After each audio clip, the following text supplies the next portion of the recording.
त्याच्यामध्ये कळतंय. आता हा घातपाताचं जे काही दृष्टिकोन आहे एक तुम्ही समजून घ्या. म्हणजे लोकांना प्रश्न पडलेला आहे, ह्याच्यात खरंच राजकारण असेल तर जे काही विलिनीकरणाची चर्चा ही सुरू होती त्याच्यामध्ये दादांमध्ये आमच्यामध्ये काय चर्चा झाली हे आम्हालाच माहिती आहे.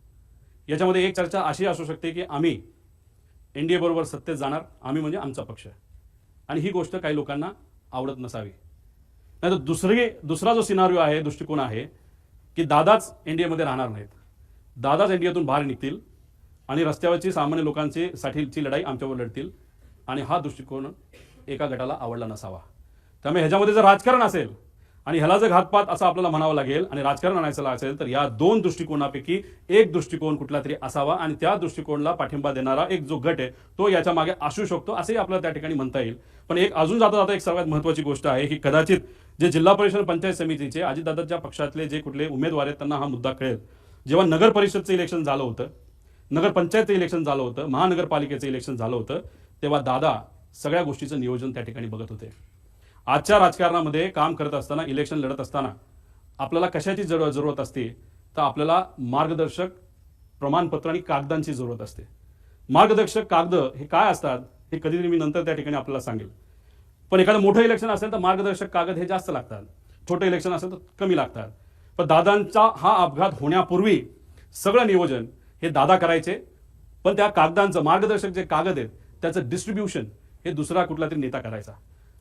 28 तारखेला असंही आम्हाला कळतंय, आता कळतंय म्हणून आम्ही सांगतोय की या जिल्हा परिषद पंचायत समितीच्या इलेक्शनचं या मार्गदर्शक कागदांचं योग्य असं नियोजन त्या ठिकाणी झालं होतं, आणि निर्णय असा झाला होता 200 पट ताकद या मार्गदर्शक कागदांच्या माध्यमातून इथं लावली जाणार.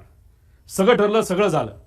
दुर्दैवाने 28ची घटना त्या ठिकाणी घडली, आणि आम्हाला असं कळतंय की दादा नसताना या 200 पट ताकद जी लावली जाणार होती मार्गदर्शक कागदाच्या माध्यमातून फक्त 50 पटच ताकद त्याच्यामध्ये लावली. 150 पट ताकद कमी लावल्यामुळे सुद्धा ते जे उमेदवार आहेत ते कुठेतरी काही गोष्टींच्या बाबतीत कमकुवत पडले आणि एकटे पडले दादा नसताना, अशी ती चर्चा आहे. त्यामुळे 150 पट ताकद का कमी लावली आणि कुणी लावली ह्याच्यामध्ये सुद्धा आपल्याला त्या ठिकाणी खोलात जावं लागेल. असे अनेक आहेत. आम्ही काय राजकारण करतो असं नाही, आजपर्यंत राजकारण करत असलो असतो, जे बोललो ते खोटं निघालं असतं, पण जे मुद्दे मांडले, कारण शेवटी इन्व्हेस्टिगेशन करत असताना टेक्निकल इन्व्हेस्टिगेशन इज इम्पॉर्टंट, आणि त्याच्याच बरोबर जर क्रिमिनल इन्व्हेस्टिगेशन आपण करतोय तर त्याच्यामध्ये एक दिवस आधी काय घडलं, एक महिना आधी काय घडलं, कोण कोणाला भेटलं, नंतर काय घडलं, कोण कसं वागतंय, कोण किती भावनिक आहे, कोण कुठल्या विषयामध्ये, एखाद्या महत्त्वाच्या विषयामध्ये चर्चा करत असताना कोण कुठल्या भावनेतून त्या ठिकाणी बोलतोय, हे सगळ्या गोष्टी जर आपण बघितल्या तरच त्याला राईट इन्व्हेस्टिगेशन आपण म्हणू शकतो. त्यामुळे आमची मागणी आहे की याच्यात क्रिमिनल इन्व्हेस्टिगेशन सुद्धा त्याच्यामध्ये त्या ठिकाणी व्हावं, आणि टेक्निकल इन्व्हेस्टिगेशन तर व्हावंच, पण टेक्निकल इन्व्हेस्टिगेशन मध्ये काय चुका आहेत हे मी तुम्हाला आधी सांगितल्यामुळेच याच्यामध्ये मोठं रिस्ट्रक्चरिंग करण्याची त्याच्यामध्ये त्या ठिकाणी जरूरत आहे. पुढे महाराष्ट्रातील सर्व बातम्यांचे विश्वासार्ह व्यासपीठ,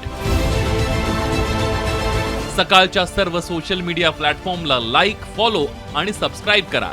तसंच सर्व नोटिफिकेशनसाठी बेल आयकॉन प्रेस करायला विसरू नका.